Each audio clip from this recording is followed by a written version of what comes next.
El día jueves, como hoy, de aquella memorable semana en que nosotros recordamos ahora la pasión, la muerte y la resurrección de nuestro amado Señor Jesucristo, decía que el día jueves comenzó el fin de su ministerio. El comienzo del fin, se llama el título del tema. Ya se van a dar cuenta por qué. Jesús había comenzado su ministerio público hacía 3 años, pero ahora estaba llegando a su fin. Faltaba muy poco para que Él fuera a la cruz y luego resucitara y luego ascendiera a los cielos. Así que ese día jueves marcó el comienzo del fin. Al salir del lugar donde había celebrado la última cena, porque antes de eso celebró la última cena, o la última Pascua también, donde el Señor instituyó la Cena del Señor o la Santa Cena, algo que vamos a celebrar esta noche, recordando aquella primer Santa Cena, aquella primer Cena del Señor. Algunos eruditos bíblicos creen que la Santa Cena se celebró en el aposento alto. No se tiene una absoluta certeza, pero muchos eruditos creen que celebraron ahí la última cena o la primer Santa Cena también. Esa fue una casa particular, fue la casa de la madre de Juan Marcos, es decir, Marcos, el escritor del Evangelio que lleva su nombre. Es muy probable que ahí se haya celebrado la última cena o la Santa Cena. Allí Jesús instituyó, como decía, la Santa Cena por primera vez. Había celebrado la Pascua y con algunos elementos, como el pan y el vino, instituyó la Santa Cena para que sus discípulos, a través de las edades, lo recordemos y tomemos conciencia de su gran sufrimiento. Allí enfrentaba la escena final, o comenzaba la escena final que lo llevaría finalmente a la cruz. Luego se fueron al huerto de Getsemaní. El huerto de Getsemaní queda muy cerca de Jerusalén y tiene un nombre muy significativo. Se llama Getsemaní, quiere decir prensa de aceite. Ahí se extraía el aceite de las aceitunas. Pero era el lugar preferido de Jesús de pasar tiempo a solas con el Padre, orando, meditando, leyendo las Escrituras. Y ahora se convertiría en el lugar del encuentro con la voluntad de Dios. Allí se definiría definitivamente su obra salvadora. Hoy vamos a comenzar leyendo en el Evangelio de Marcos, capítulo 14, versículos 32 al 34.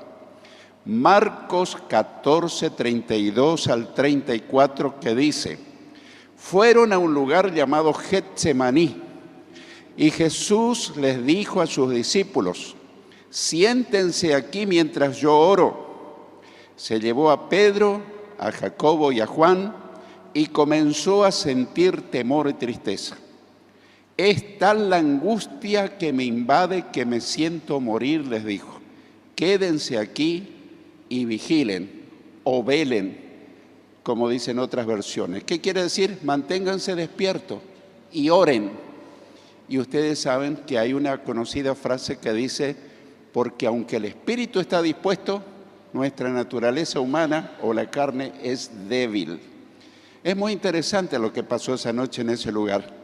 Fueron a ese lugar y Jesús escogió a todos sus apóstoles, pero los llevó con Él para que estuvieran más cerca de Él a 3 de sus allegados, a Pedro, Jacobo y Juan. Y dice el pasaje bíblico que Él se fue un poco más adelante y pasó orando intensamente. Otro de los evangelios dice que su agonía en oración era tal que transpiraba como gotas de sangre. Averiguando por qué ocurre eso, en los momentos de gran tensión, dicen los especialistas de la medicina, que dentro de nuestro organismo se producen dilataciones de nuestras arterias y se mezcla con la transpiración y efectivamente salen gotas de transpiración mezclada con sangre. Era tal la tensión que estaba pasando al Señor, anímicamente, emocionalmente, espiritualmente, que estaba en una situación crítica. Era tal la angustia que me invade que me siento morir. Se lo dijo abiertamente. ¿Qué aprendemos de este primer pasaje bíblico?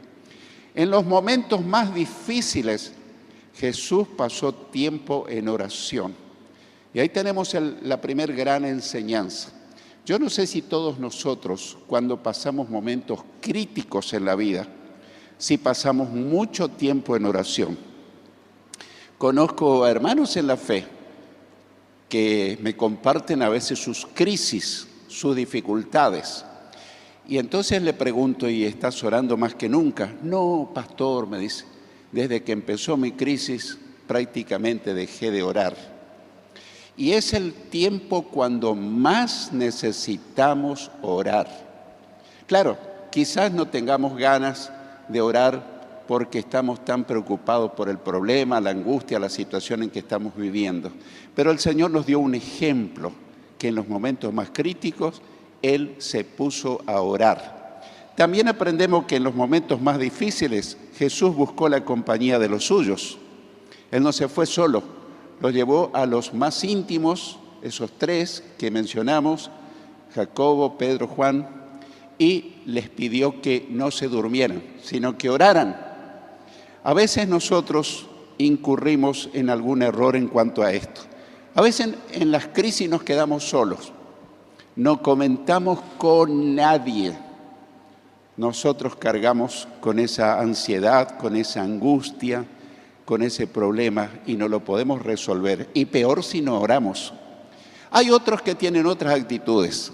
Corren y le cuentan a medio mundo su problema. Le cuenta este, le cuenta este, le cuenta este. Y cuando más le cuentan, a veces los resultados no son positivos, porque reciben respuestas diversas y algunas no son tan sabias ni apropiadas. Entonces, ¿qué deberíamos hacer? Cada uno de nosotros deberíamos tener alguien de nuestra confianza. No podemos ser íntimos, aunque todos somos hermanos en la fe, pero no podemos tener una amistad profunda e íntima con todos nuestros hermanos.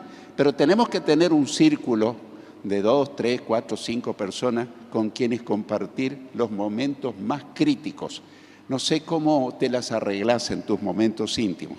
Necesitamos compartir con alguien para que nos escuche, para nosotros poder contarle lo que nos está pasando. Y Jesús hizo eso, buscó la compañía de los suyos. También en los momentos más difíciles, Jesús manifestó su temor, tristeza y angustia. Él no tuvo reparo en decirle cómo se encontraba, qué sentía, cuál era su sufrimiento. Hay veces que parece que si un cristiano descubre su corazón frente a alguien y le dice, estoy pasando un momento crítico de mucho dolor, tengo mucha angustia, mucha tristeza, mi corazón desfallece, mi alma está en crisis. Pareciera que rehusáramos contar cómo estamos porque pareciera que van a pensar mal de nosotros. Pero todos pasamos momentos difíciles en la vida. Yo pasé momentos, los paso y aunque no los quiera, los voy a pasar en algún momento. Y vos también. Ahora la pregunta es, ¿qué hacemos en nuestros momentos críticos? ¿Nos guardamos todo para nosotros? ¿No compartimos con nadie? Y encima de eso no oramos, no pasamos tiempo en oración. Bueno, eso es un grave problema. Deberíamos pasar mucho tiempo en oración contándole al Señor, pero también nuestro círculo allegado. No necesariamente tiene que ser la familia, tiene que ser alguna persona de confianza que sepa guardarte el secreto, que no salga a divulgar lo que le contás y que te contenga. En esos momentos, si estamos en crisis, no necesitamos que nos den muchos consejos, necesitamos oídos que nos escuchen. ¿Y cuántas veces nosotros no tenemos a nadie a quien contar? Pero si no estás pasando en crisis, si encontrás un hermano que está pasando una crisis, una dificultad, préstale tus oídos. Vas a ser la mejor acción que puedes hacer, porque los que están en crisis necesitan ser escuchados. Así que, ¿qué lección nos da el Señor? Le abrió su corazón siendo el Señor y le dijo que tenía temor, tenía tristeza, tenía angustia. En nuestros momentos más difíciles nosotros podemos contar con la ayuda del Señor y podemos estar seguros que Él nos comprende. ¿Por qué? Porque Él, siendo Dios que sabe todas las cosas, Dios sabe todo lo que estás pasando, pero también porque Él, desde la perspectiva humana, Él pasó momentos críticos. Tuvo que enfrentar la muerte, tuvo que enfrentar el desprecio, la burla, muchísimas cosas. Yo medito a veces y no tiene fin las cosas que pasó el Señor. Y yo pienso que nosotros no somos conscientes de todo el sufrimiento que Él tuvo que pasar antes de enfrentar la cruz. En Marcos capítulo 14, el mismo capítulo, versículos 35 y 36, Marcos 14, 35 y 36, leemos que, yendo un poco más adelante, se postró en tierra y empezó a orar que, de ser posible, no tuviera Él que pasar por aquella hora. Decía: Abba, Padre, todo es posible para ti. No me hagas beber este trago amargo, pero no sea lo que yo quiero, sino lo que quieres tú. Qué interesante este momento de la oración del Señor. Así que, yendo un poco más adelante, dice que se postró en tierra. Y era la costumbre no solo arrodillarse, sino poner la frente en la tierra. Era un acto de máxima humillación y de rendición ante Dios. Y él se postró en tierra y empezó a orar que, si fuera posible, no tuviera él que pasar eso. Él era muy consciente que él vino para pasar eso. Pero ahí estaba luchando no el Jesús divino, sino el Jesús humano, porque Jesús siempre fue y es Dios. Pero un día también tomó forma humana y fue un hombre, el hombre perfecto, sin pecado. Pero pasó de las 1001, no porque Él haya tenido falta ni culpa, sino por nosotros, por cada uno de nosotros. Así que Él luchaba con su propia humanidad, que si podía escapar de ese trago tan difícil, la agonía de la cruz y todo lo que pasó antes de la cruz. Y decía: Abba, Padre. Abba quiere decir Padre mío, Padre amado. Tenía una relación tan íntima, tan personal con su Padre, que Él le hablaba con reverencia, pero a su vez con suma confianza y con amor. Todo es posible para ti, indudablemente. Dios podía salvarlo de eso. Pero era el plan eterno de que alguien tenía que morir en nuestro lugar. Si nosotros hubiésemos ido a la cruz y nos hubiesen hecho todo lo que pasó Jesús, no hubiese servido nuestro sacrificio. Porque tenía que ser de un ser sin pecado, un ser perfecto, obediente a Dios, santo, justo. Entonces, el único que reunía esas condiciones era Jesucristo.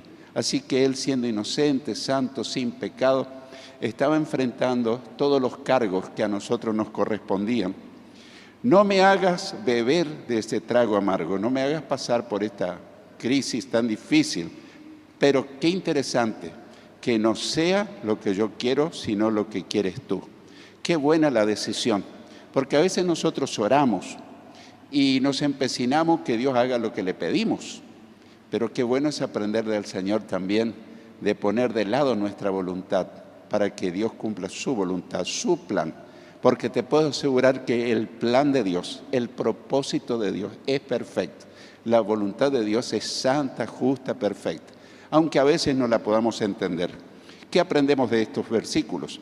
Que en la prueba más dura Jesús oraba intensamente ante el Padre. Reiteramos el concepto porque también se reitera en las Escrituras. ¿Cómo pasamos nosotros nuestros momentos más difíciles? ¿Nos encerramos a orar? ¿O protestamos? ¿Por qué Dios lo permitió? ¿Por qué me pasó esto? ¡Qué injusto es que a mí me pase esto! Bueno, realmente eso no tendría que salir de la boca de un cristiano verdadero, porque si Dios lo permitió, hay alguna razón por la cual Dios lo permitió. Ese era el plan de Dios para Jesús y muchas veces Dios permite que pasemos por momentos muy críticos. Yo he aprendido en mi vida cristiana más de los momentos difíciles, de las pruebas dolorosas, que de los momentos de bonanza, donde todo se desliza sobre rieles. Te puedo asegurar que he aprendido más de esos momentos. Yo la llamo la escuela del dolor. En esos momentos aprendí a depender de Dios, en esos momentos aprendí a madurar, aprendí a negarme a mí mismo, a confiar en las promesas de Dios. Y después que pasó la prueba, me di cuenta cuánto bien me hizo la prueba, aunque a mi carne no le simpatizaba mucho. Estoy seguro que a vos te pasa lo mismo. ¿Quién quiere pasar una prueba? Nadie. Pero cuando estás pasando la prueba, no reniegues, no protestes, no digas por qué Dios lo permitió, como culpándole a Dios. Dale gracias, aunque cuesta decirle gracias, Señor, por este momento. Solo me entrego a ti y espero que me alivies la carga, el dolor, la tristeza, todo lo que me está pasando, y verás con asombro cómo Dios te socorre, Dios te consuela y Dios te trae un bálsamo a tu corazón.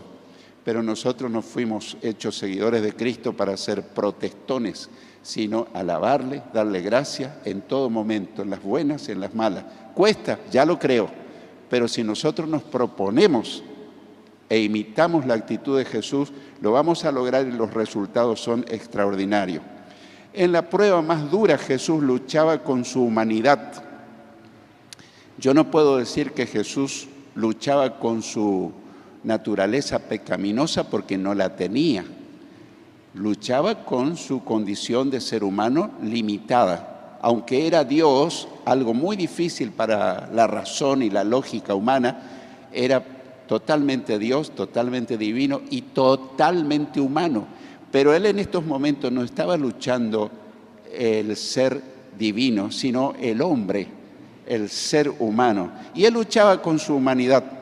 Tal vez vos y yo tengamos que luchar contra nuestra naturaleza caída, que a veces queremos vengarnos, tomar represalias, a veces pensamos mal, fulano me la hizo, ya me la va a pagar. Todas esas cosas que pueden llegar a surgir, pero eso no está bien. El Señor es grande para consolarnos y sacarnos de ese pozo de desesperación y hacer las cosas justamente, porque Él es un juez justo. Y Él sabe todo lo que te hicieron y lo que estás pasando y lo que vas a pasar. En la prueba más dura Jesús se negaba a sí mismo. Y eso cuesta, mi hermano, mi hermana, negarse a uno mismo. Pero quiero recordarte que la condición básica para seguir a Jesucristo, para ser un verdadero cristiano, Él lo dijo sintéticamente: si alguien quiere venir en pos de mí, dice una antigua versión, otras versiones modernas dicen: si alguien me quiere seguir, quiere ser mi seguidor, si alguien quiere ser mi discípulo, niéguese a sí mismo, tome su cruz cada día y sígame. ¿Qué quiere decir negarme a mí mismo? No cuenta mi voluntad. No cuenta lo que yo quiero, no cuenta mis planes y proyectos. ¿Son malos? Tal vez no, pero si uno está rendido a Dios, Él tiene planes mejores para tu vida y para la mía que nuestros propios planes. Aunque a nuestra razón y nuestra lógica parecen que nuestros planes son maravillosos, perfectos, pero sin embargo Dios tiene reservados planes más grandes, más hermosos que lo que vos y yo tenemos. Es bueno decirle: sea hecha tu voluntad, en cada ocasión. Y a veces uno lucha con eso, principalmente cuando tenemos algún ser querido que ya sabemos que tiene que partir. A veces ocurre que está ahí la persona y que los médicos nos dijeron: esta persona ya no va a continuar, no tiene más vida, no tiene más posibilidad de seguir adelante. Y uno sigue luchando: Señor, sanale, Señor, sanale, Señor, sanale. Está bien, es una buena intención, pero ¿y si llegó el momento de partir? Cada uno de nosotros tenemos nuestro tiempo de partir, aunque no lo sepamos, pero cuando llega ese tiempo es mejor aceptar la voluntad de Dios. Y en algunas ocasiones de nuestra vida hemos hecho esto. El Señor no hacía nada, hasta tanto nos arrodillamos y nos rendimos y le dijimos: Señor, cuánto hemos luchado, hemos llorado y hemos clamado para que fulano o fulana se sane, pero hasta aquí nada ha pasado. Al contrario, parece que las cosas se empeoran. Así que a partir de ahora entregamos en tus manos, sea hecha tu voluntad. Esa es la oración más dura que nos tocó hacer a mi esposa, a mí, a familiares. La oración más dura. Pero increíblemente, cuando hicimos esa oración, la persona dejó de sufrir y partió con el Señor. Esto es real, hermano. ¿Por qué? Porque Dios es tan decoroso, tan amoroso, que estaba esperando como que nosotros, digamos entre comillas, y con mucho temor de Dios, estaba esperando que nosotros le rindiéramos nuestra voluntad y le dijéramos: Señor, haz tu voluntad. Puedes disponer de quien quiera que sea de nuestro círculo familiar, que sea hecha tu voluntad. Y muchas veces a mí me han llamado a orar por un enfermo en un sanatorio, en un hospital, y hablo con los familiares y dice: pastor, ¿usted cree que va a sanar? Si Dios quiere, sí va a sanar, pero si le llegó la hora, muchos ya hemos orado y ahí estamos. ¿Y qué le parece? Y yo le digo: ¿por qué no hacemos algo? Vamos a orar que Dios haga su voluntad. Y bueno, en algunos casos no le cae muy bien lo que yo le digo, porque su voluntad puede ser hacer un milagro y que sane, o puede ser permitir que la persona parta. Pero finalmente, cuando los familiares dijeron: sí, vamos a orar, oramos: Señor, hasta aquí hemos luchado con esta persona para que la recupere, la restaure, hagas un milagro, y ahora no descartamos eso, pero te decimos: sea hecha tu voluntad. Antes de 2 horas, generalmente las personas parten a estar con el Señor. Y te puedo asegurar que estar con el Señor es mucho mejor que estar acá. Según San Pablo, dice: me gustaría partir y estar con Cristo, lo cual es muchísimo mejor. Ahí no hay más sufrimiento, no hay más agonía, no hay más enfermedad, no hay más tristeza, estar en el hogar celestial. ¿Qué esperanza tenemos los que seguimos a Cristo, hermano? Una esperanza única. La vida no termina con la muerte, la vida sigue. Si tenemos a Cristo en nuestro corazón, Él es la vida eterna. El que tiene al Hijo de Dios tiene la vida eterna. El que no tiene al Hijo de Dios no tiene la vida eterna. Hay muchas personas sinceras, pero solamente tienen una religión en su vida. Pero lo importante es tener a Jesucristo, porque Él es la vida. En la prueba más dura, Jesús se negaba a sí mismo, y nosotros debiéramos hacer lo mismo. En la prueba más dura, Jesús pedía que se hiciera la voluntad del Padre, y nosotros deberíamos hacer lo mismo. En nuestras pruebas más duras nosotros podemos contar con Jesús. ¿Por qué? Porque Él pasó, más que todos nosotros, las pruebas más difíciles que puede sufrir un ser humano. Y Él te puede acompañar, y Él te quiere acompañar. Yo he pasado momentos críticos hace muchos años, y en una experiencia sobrenatural, yo estaba orando por un bebé, nuestro primer hijito, estaba orando y estaba con los ojos cerrados. Si le ponía la mascarilla de oxígeno, respiraba. Si le sacaba, se moría. Entonces yo no daba más. Mi esposa estaba en una cama porque lo había tenido por cesárea. Entonces estaba con los ojos cerrados. Repentinamente sentí una presencia que me abrazó, puso sus manos sobre mi hombro. Alguien puede pensar que soy un místico. No soy místico. Fue una experiencia real, sobrenatural. En el momento que puso su mano sobre mi hombro, me invadió una paz sobrenatural. Y yo pensé, porque era muy nuevo en el camino del Señor, qué bueno es este doctor que vino a estar conmigo y apoyar su mano sobre mi hombro. Y bueno, ahí estuve. Fue algo sobrenatural. Me invadió una paz, una serenidad y una fortaleza que yo no la tenía ni la conocía. Después que pasó, me llamó la atención que esa mano y esa presencia se fueron diluyendo. Me sobresalté, fui de inmediato a hablar con el doctor y le dije: quiero agradecerle por haber estado a mi lado. Y me dijo: no, yo no estuve a tu lado.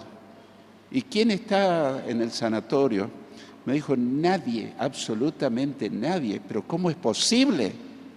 ¿Qué te pasó? No, alguien puso su brazo sobre mí y sobrepuso su brazo. Me invadió una paz sobrenatural del cielo y él se comenzó a estremecer realmente. Y si no fue nadie, ¿qué pensar que era? Ahora me doy cuenta que era Jesucristo, le dije.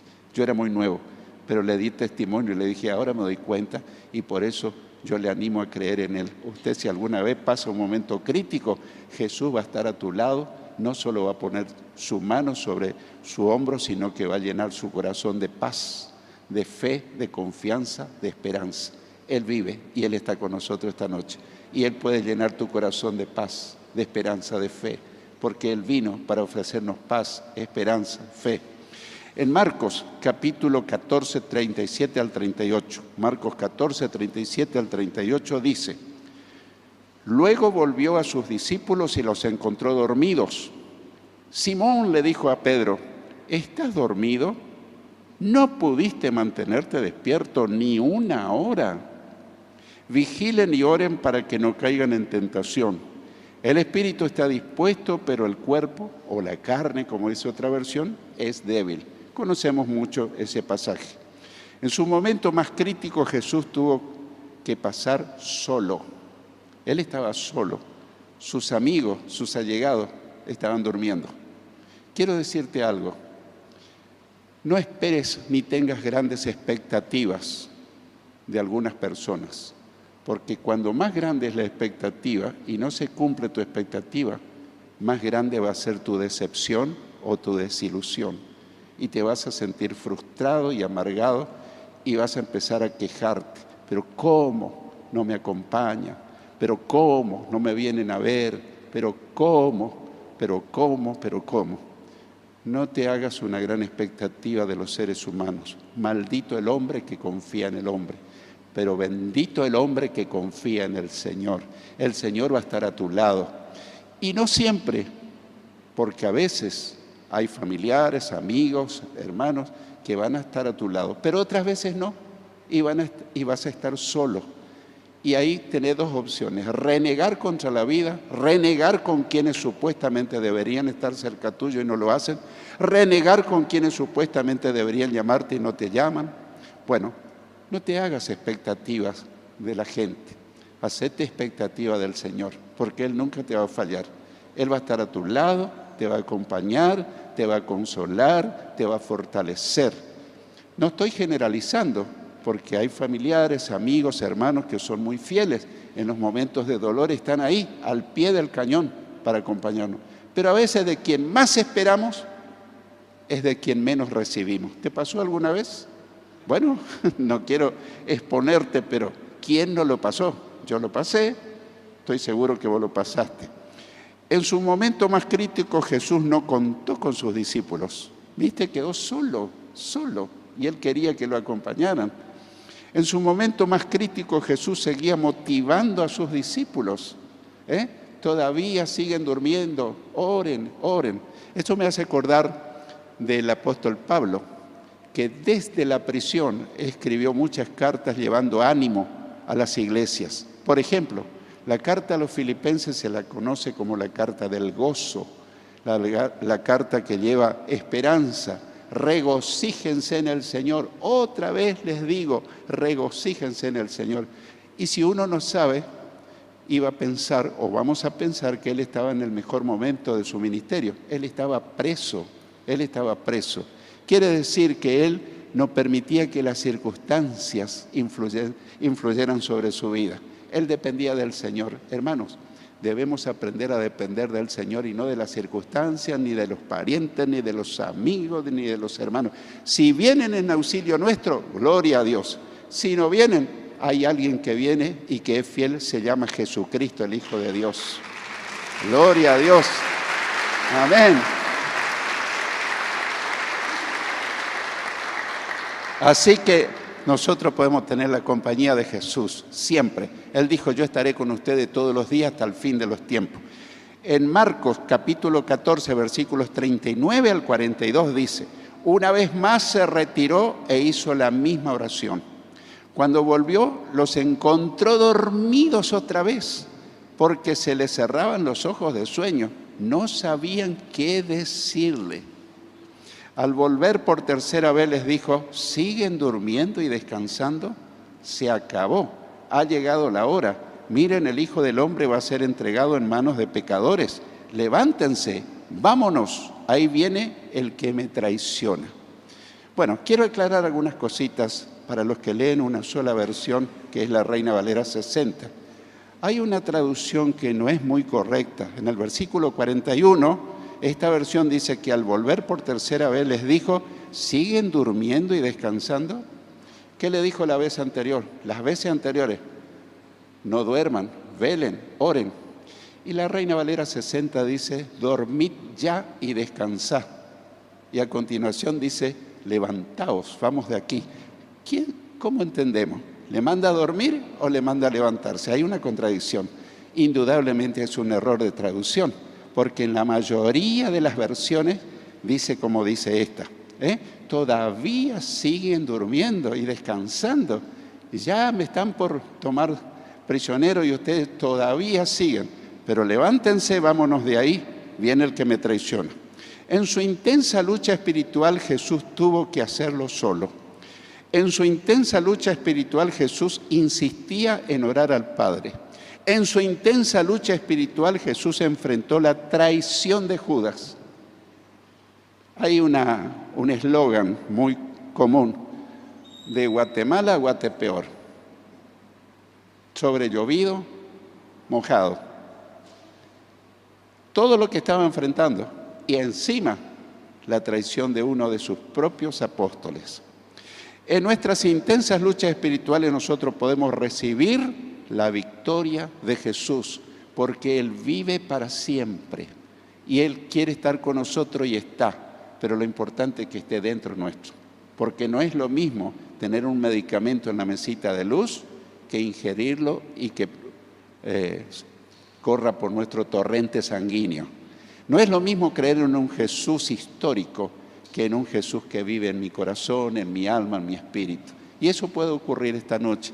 O si ya está, afirmarle y decirle, Señor, yo siempre quiero que vivas en mi alma, en mi espíritu, en todo mi ser. Porque separado de mí, de ti, nada puedo hacer. Él lo dijo. Quiero concluir. En el año 1968, hace 55 años, Jesús me encontró, perdonó todos mis pecados y salvó mi alma, me dio la vida eterna. Quiero que escuches bien. Nunca cesaron mis luchas, pruebas y dificultades. Y digo esto porque por allí hay algunos que dicen, recibí a Cristo y se te terminaron todos los problemas. Vas a ir sobre rieles, pare de sufrir. Eso no es verdad.